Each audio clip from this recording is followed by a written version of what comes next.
So guys, ito na po yung ating mga succulents na natanim galing kay Sir Mark of Succulent of the North. Ayan sila guys. Yun yung ating free na madiba.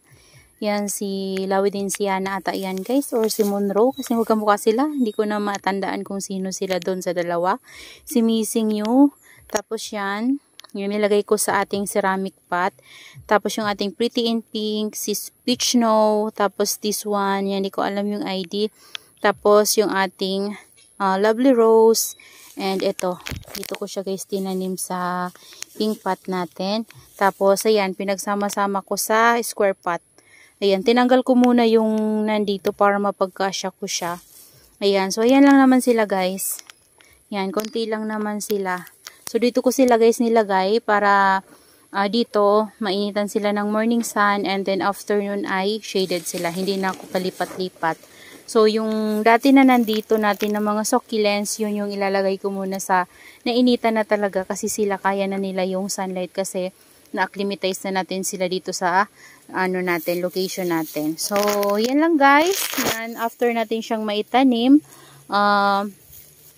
papainitan ko na yan guys tomorrow ng morning sun, or morning sun talaga guys, na initan naman na dito. Pero kung hindi ko tatanggalin yung net, shaded na sila guys pagdating ng 9 o'clock, shaded na sila dito. Kasi meron tayong net sa taas. So, tama lang din siguro yun guys. Kasi sobrang init. Hindi na kasi ako guys nagtatanggal ng net ngayon. So, ma-acclimatize din naman yan sa atin guys. So, masasanay sila sa alinsangan dito. Sobrang alinsangan dito guys kapag tanghali kasi lantad talaga dito guys sa init. So, kaya naglalagay tayo ng net para hindi ma-sunburn yung ating mga succulents na nandito. Ayan. Ayan sila guys. So, that's all for today's video guys. And I hope you enjoy watching and see you on my next vlog. Happy gardening everyone! So, sa pagdilig pala ganito guys ay 1 week bago ko sila bigyan ng water. So, tama lang din guys ang pagbibigay ng water sa kanila. Lalo na dito na may mga cuttings yan. Unti lang yung pagbigay ko ng water. Imimist ko lang para matulungan lang sila sa pag-produce ng roots. Yan.